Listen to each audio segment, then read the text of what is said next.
आज का हम श्लोक ये विचार लेंगे। भगवान कहते अद्वेष्टा सर्वभूतानां, प्राणी मात्र के लिए आपके चित्त में द्वेष न हो उसकी सावधानी रखो। अद्वेष्टा सर्वभूतानां मैत्रः करुणा एवच निर्ममो निरहंकार समदुःख सुख क्षमे। चित्त में द्वेष रखने से आपके चित्त की, आपकी मति की योग्यता क्षीण होती है। जहर जिस बोतल में होता है उसका कुछ नहीं बिगड़ता, पीने वाले को मारता है, लेकिन द्वेष जिसके दिल में होता है उसी को खराब कर देता है। इसीलिए अपने दिल में किसी के लिए द्वेष की गांठ न बांधे, द्वेष न रखें। तो क्या करें? मैत्री। अपने से जो धर्म में, कर्म में, शुभ में, शांति में, ज्ञान में, आनंद में आगे हैं उन लोगों से मैत्री रखें तो उनके गुण अपने को मिलेंगे, उनका ज्ञान, उनका ऊंचाई का फायदा हमें मिलेगा। तो अपने से श्रेष्ठ पुरुषों से मैत्री और नम्रता भरा व्यवहार करना चाहिए। और अपने से जो छोटे हैं उनकी तो अकल छोटी होगी, योग्यता छोटी होगी, तभी तो आपके अधीन रह रहे हैं। तो छोटों से आप करुणा वाला दिल करके, दया वाला दिल करके व्यवहार करो, नहीं तो आपको पद पद पे गुस्सा आएगा। दया भरा व्यवहार नहीं करोगे तो उन छोटे व्यक्तियों की छोटी मति और छोटे आचरण से आपको कदम कदम पे पीड़ा होगी और वे छोटे भी आपके दुश्मन हो जाएंगे। वे ऑफिसर, वे दुकानदार, वे उद्योगपति और वे नेता विफल हो जाते हैं जो इस सिद्धांत को नहीं समझते हैं। वे कुटुंबी घर में लड़ते रहते हैं जो इस सिद्धांत को नहीं समझते हैं।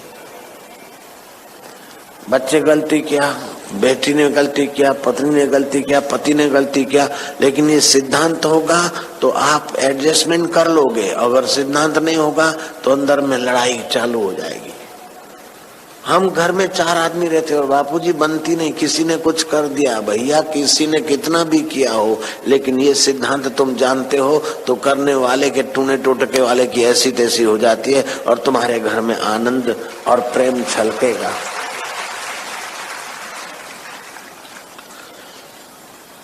अद्वेष्टा सर्वभूतानां मैत्री ही करुणा एवच, अर्थात श्रेष्ठ से मैत्री, छोटे से करुणा। जो अच्छा काम करते उनको धन्यवाद, आप न कर सकते तो कोई बात नहीं, जो कर रहे हैं उनको प्रोत्साहित कर दो। लेकिन जो निपट निराले हैं, न आपसे छोटे होकर रहते हैं, न उनमें सद्गुण है, न वो अच्छे काम करते, बिल्कुल निपट निराले हैं, चंडे महाचंडे हैं, तो उनसे ना आप दोस्ती करो ना दुश्मनी करो, आपके लिए वो पैदा ही नहीं हुए, उदासीन हो जाओ। तो गृहस्थ जीवन में सुखी रहने की ये युक्ति है। श्रेष्ठ सज्जनों, ऊंचे आध्यात्मिकता में ऊंचे व्यक्तियों से मैत्री करो, छोटों से करुणा भरा व्यवहार करो, बड़ों से नम्रता का व्यवहार, बराबरी वालों से स्नेह का व्यवहार। लेकिन जो निपट निराले हैं उनसे उदास हो जाओ, ना उनसे दोस्ती करो ना दुश्मनी करो, नहीं तो घाटा पड़ेगा। कबीरा कुत्ते की दोस्ती 2 बाजू जंजाल, रीझे तो मुंह चाटे और खींचे तो पैर काटे। जिसकी बुरी नियत है, बुरी इल्लत है, ऐसे से अगर दोस्ती भी करोगे तो बुराई में ले जाएगा, अगर दुश्मनी करोगे तो आपकी बुराई करेगा और अविघ्न डालेगा। उससे धीरे धीरे आप अनजान से हो जाओ, अपना पल्ला छुड़ा लो। अद्वेष्टा सर्वभूतानां मैत्री करुणा एवच निर्ममो निरअहंकार, शरीर को और वस्तुओं को मेरा मत मानो। मेरा मानकर ऊपर से व्यवहार करो, लेकिन दाता ऐसे ढंग से देता है कि लेने वाला समझता है मेरा है। वो देने वाला ऐसी उदारता से देता है कि लेने वाला गलती कर बैठता कि ये मेरा है। अब पृथ्वी तुम्हारी नहीं है, पृथ्वी तो जिसकी है उसकी है। जल उसका है, तेज उसका है, वायु उसका है, अग्नि उसकी है, ईंटें पक्की तो किसकी? उसकी।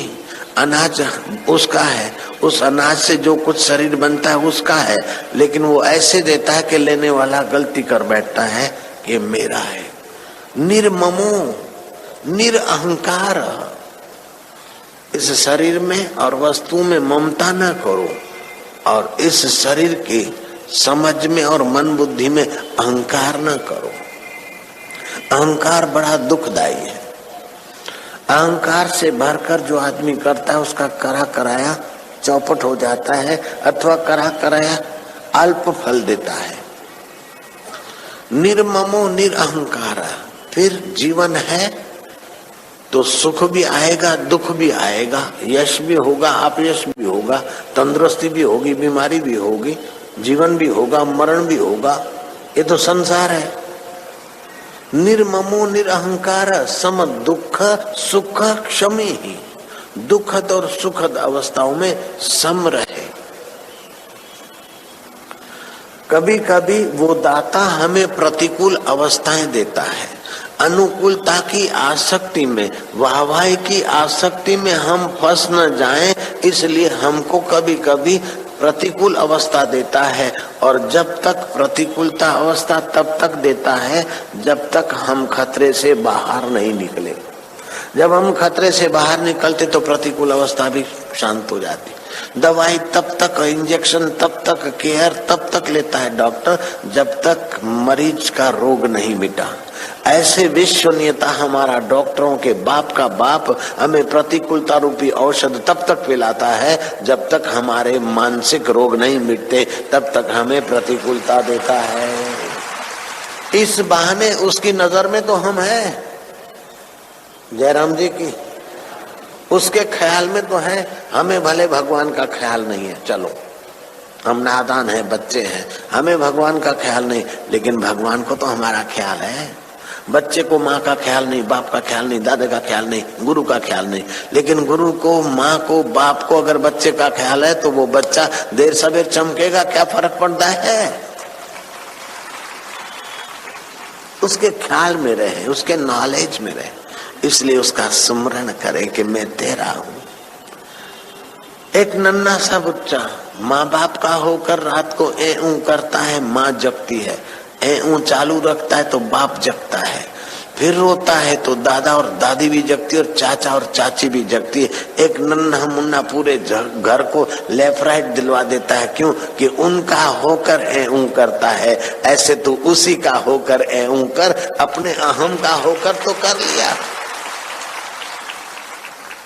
मन को नहीं जची, अहंकार को नहीं जची, तब तू रोता है। ऐसे तो रोता रहे। निर्ममो निरअहंकार सम दुख सुख क्षमी। भगवान कहते निर्ममो निरअहंकार सम दुख सुख क्षमी। अद्वेष्टा सर्वभूतानां मैत्री करुणा एवच निर्ममो निरअहंकार सम दुख सुख क्षमी। सुख दुख में सम रहने का अभ्यास करो। पुण्य के फल से सुखद अवस्थाएं आती है और पाप के फल स्वरूप भी दुखद अवस्था आती है। कभी कभी भगवान की दया से भी दुखद अवस्थाएं आती है। बाबा, भगवान की दया से दुखद अवस्था? हाँ, जैसे आप गाड़ी चलाए जा रहे हैं, बढ़िया बढ़िया रोड आया, लेकिन अब मनोवैज्ञानिक बोलते हैं कि हाईवे पर सीधा सलंग रोड बनाने से गाड़ी मजे से चलते चलते ड्राइवर को झोंका आ जाता है। इसलिए कुछ मीलों के अंतर पर बम्पर बनाने चाहिए। जयराम जी की तो क्या हुआ, गाड़ी की स्पीड में तो रुकावट आती है, लेकिन वो नींद करने के झोंके झोंके में एक्सीडेंट होते हैं, वे बंद हो जाएंगे। ऐसे ही जो सुखद अवस्था है और सुखद अवस्था में मनमुख हो जाता है, मन शैतानी की तरफ चला जाता है, तो वो बम्पर अथवा चंपर जो भी नाम रख लो, वो अवस्था देता है। वो पुण्य के बल से भी आता है।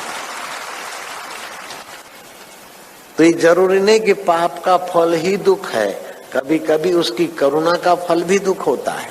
जयराम जी की माँ नाराज हो गई तो थप्पड़ मारी, ये बात तो सही है, लेकिन कभी कभी माँ बहुत केयरफुल होती है ना, तो हंसते बच्चे को जोर से थप्पड़ ठोक देती है कि ज्यादा हंसेगा तो आंख बाद में ज्यादा रोएगा, इसलिए अभी थोड़ी थप्पड़ लगा दो ताकि ज्यादा न रोए। अब जयराम जी बोलना पड़ेगा। हाँ, फिर आगे का श्लोक कहता है, संतुष्ट सततम योगी ही। भक्ति योग हो, कर्म योग हो, ज्ञान योग हो, लेकिन जो योग का आश्रय लेता है वो सतत संतुष्ट रहता है। भोग का आश्रय वाला सतत संतुष्ट नहीं होगा। भोग मिला थोड़ी देर संतोष, भोग भोगा है हो जाएगा, और भोग भोगा, भोगने की शक्ति चली गई लेकिन वासना बनी रही। भोग की सामग्री छूट गई लेकिन ख्वाहिश बनी रही। भोग का सामर्थ्य चला गया, वस्तु चली गई, विचार चला गया, लेकिन भोग की वासना घुस गई। भोग की सतत संतुष्ट कभी नहीं हो सकता। भोगियों को क्या विशेषता मिली? जितने ज्यादा भोग भोगे उतने जल्दी बीमार हुए, उतने जल्दी मोहताज हुए, उतने जल्दी मर गए और नरकों में पड़े। ऐसा कोई भोगी खूब भोग भोगा है और मोक्ष हो गया, खूब भोग भोगा तो ब्रह्म ज्ञान हो गया, खूब भोग भोगा तो भगवान प्रकट हो गए उसके आगे, ऐसा तो नहीं होता है। खूब भोग भोगा तो बल, बुद्धि, तेज, तंदुरुस्ती, आयु जल्दी नाश हुई। तो भोगी सतत संतुष्ट नहीं हो सकता, इसलिए जो भी भोग है उसको औषध की नाई भोगे। तो आपका ये व्यवहार में जो योग है वो कर्म योग आपका ऊंचा उठाने का साधन बन जाएगा। संतुष्ट सततम योगी यत आत्मा दृढ़ निश्चया। अब तो मुझे ईश्वर को पाना है, सुख दुख में सम रहना है, भोगों में लपक नहीं पड़ना है, उपयोग करना है, उपभोग नहीं करना। इस प्रकार का जो दृढ़ निश्चय है वह योग लाके रख देगा और आप सतत संतुष्ट रहेंगे। जो मेरे में मन और बुद्धि अर्पण करता है, वैसा जो मेरा भक्त है मुझे प्रिय है। मेरे में मन बुद्धि कैसे अर्पण करे? कि अपना मन बुद्धि है संसार में लगाया, अपने को संसारी मानता है तो मन बुद्धि संसार में गया, और अपने को ईश्वर में मानता है तो मन बुद्धि ईश्वर में आ गया। जयराम जी की कितना सुगम उपाय है। अपने को आप संसारी मानो, गृहस्थी मानो, तो आपको बैठोगे तो ध्यान भजन नहीं लगेगा।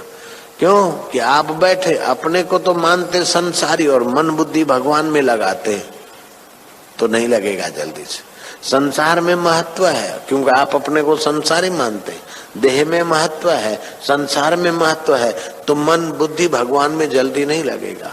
भगवान में महत्व है और आप भगवान के होकर भगवान के लिए बैठते हैं, तो जब आप भगवान के हो गए तो मन बुद्धि भगवान में आएगा ही। समझो नहीं आता तो कोई बात नहीं, जा जिधर जाता है जा, मैं तो भगवान का, भगवान मेरे। बोले बाबा जी भगवान में मन नहीं लगता, ना लगे तो ना लगे। ऑफिस में मन नहीं लगता फिर भी पगार चालू, ठेकेदार के पास मजदूर का मन नहीं लगता फिर भी शाम को दाढ़ी चालू। ऐसे ही तुम भगवान के लिए बैठ जाओ, मन लगे तो भी ठीक है, नहीं तो पगार तुम्हारा आध्यात्मिक चालू है, फिक्र किस बात की।